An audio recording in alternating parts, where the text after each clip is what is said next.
ফাহাদ চরিত্রটা আপনাদের দুজনের কাছে কেমন লাগে? এক বাক্যে দুই বাক্যে যেভাবে বলেন। আপনার জামাই মজা পাচ্ছি যে এই মালটাই করে কি, কখন কি করতেছে কিন্তু ঠিক বোঝা যাচ্ছে না। কেমন লাগে আমি যে তোমার ভাবি? সামনের কোনো একটা গল্প করে ফেলবো, সেখানে সে আমার ওয়াইফ থাকবে। জামাইয়ের এক্স কে বিয়ে করে বসে আছো। আপনার ভাবির একটা গুণ থেকে সবাই মুগ্ধ। সে হচ্ছে অনেক স্ট্রেট ফরওয়ার্ড, মানে স্ট্রেট কাট কথাবার্তা বলে, কিন্তু তার মাথার মধ্যে কি চলে এটা কেউ বুঝতে পারে না। আপনি বুঝতে পারেন? আমি বুঝি না আসলে, মাঝে মাঝে মাঝে মাঝে না, প্রায়ই বুঝি না, মাঝে মাঝে একটু বুঝি। কি ভাবি কি কি এই যে বুঝি না, বুঝছেন? কেমন লাগে আমি যে তোমার ভাবি? সমস্যা নাই, সামনে আমরা এই যে ভাবি না, ওই নাম দিব না আমরা, ঠিক আছে। সামনের কোনো একটা গল্প করে ফেলবো, সেখানে সে আমার ওয়াইফ থাকবে। বলতেছিল যে কেমন লাগতেছে আমাকে ভাবি ডাকো, সো আমি বলে দিলাম যে শুধু ভাবি ডাকবো না, এরপর ডাকবো সায়রা এদিকে আসো। মনের মধ্যে কত আশা নিয়ে বসে আছে। আপনি কি দেবরকে শাসন টাসন করবেন? না, দেবরকে শাসন করা তো আমার দায়িত্ব না। স্ক্রিনে যতটুকু করি এমনিতে তো করা তার দায়িত্ব। সে এসে তুমি আর কথা বলো না। তুমি এর সাথে আমার হাজবেন্ডের সাথে তোমার ওয়াইফের ছবি তুলে দাও। এটা তো আমার দোষ না, এটা তো তোমার হাজবেন্ডের দোষ। ও গিয়ে বারবার মেরিনের সাথে ছবি তুলে, বদলের মতো ছবি তুলে দিচ্ছ। আমি কি করবো? আমার বউ আমাকে রিকোয়েস্ট করছে, আমি আমার বউয়ের ছবি কেন ওর এক্স এর সাথে ছবি তুলে? আমার বউ আমাকে রিকোয়েস্ট করছে একটা ছবি তুলে দাও। এটা আমি বলছি আসলে ঠিক না, আমার বইয়ের আশেপাশে যেন না যায়, যেন সামলে রাখে, প্রয়োজনে দড়ি দিয়ে রাখো। একটা ফ্যামিলি না? আচ্ছা আপু, আপনার একটা সিন নিয়ে খুব মজা হচ্ছে। আপনার শাশুড়ির হাতের রান্না আপনি খাইতে পারতেছিলেন না, পরে বলছেন যে আম্মা টেনশন নেই, আমিও রান্না পারি না। রান্না আসলে আমি পারি। আসল কথা হচ্ছে যে এই বাসার রান্নাঘরটা অনেক ছোট আর আমার অনেক গরম লাগে, তা আমি বলে দিচ্ছি যে যাতে তার খারাপ না লাগে যে না আমি রান্না পারি না, বিকজ সবার মন রাখতে হয়, শাশুড়িকে তো হাত করে রাখতে হবে না।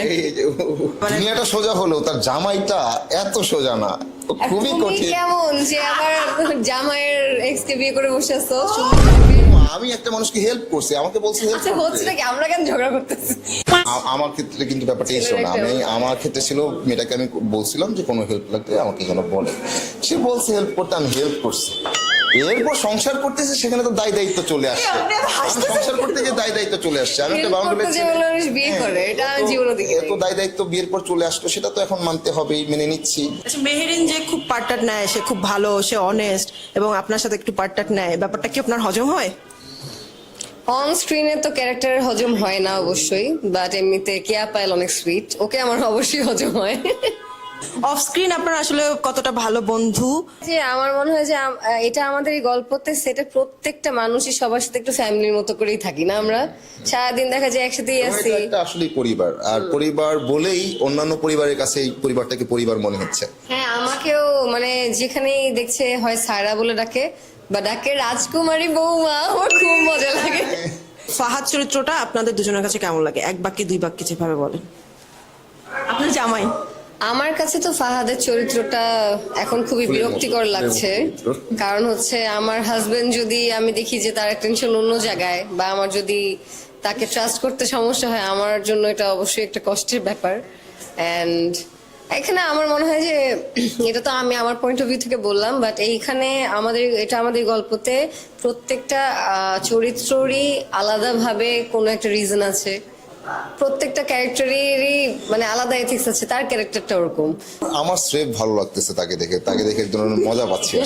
হ্যাঁ, আমার এক ধরনের মজা পাচ্ছি যে এই মালটাই করে কি, কখন কি করতেছে কিন্তু ঠিক বোঝা যাচ্ছে না। এটা কিন্তু রেডিমেড পাত্রে চলে গেছে। কিন্তু আসলে এই চরিত্রটা বিশেষ ভালো লাগার আমার কাছে এই কারণে যে এই চরিত্রটা কিন্তু খুবই ফ্যামিলি ওরিয়েন্টেড একটা পার্সন, যে শুরু থেকে সবার কথা ভাবে এবং তার যে উপার্জন সেটা দিয়ে সংসার চলে। তো তার মধ্যে একটা চেষ্টা ছিল যে এই ফ্যামিলিটাকে ভালো রাখতে হবে। মেহেরিনকে আপনি বিশ্বাস করতে শুরু করেছেন, নাচানাচি করছেন তার সাথে বিশ্বাস করে, তো বিশ্বাসের জায়গা তো আছেই, ভালোবাসাটা আসলে কতটুকু বাড়ছে? মেয়ের প্রতি আমার ভালোবাসা অনেক বলেই তখন দেখতাম যে আমার ভাই তার হাত ধরছে, দেখে একটু মন খারাপ হতো। এটা এমন না যে তাকে আমি অবিশ্বাস করি, আমার মন খারাপ হতো, আমার কষ্ট হতো যে কেন এরকম একটা জটিলতার মধ্যে মেয়ের। জড়ায় ধরা ছবি তুলে দিয়ে আসো।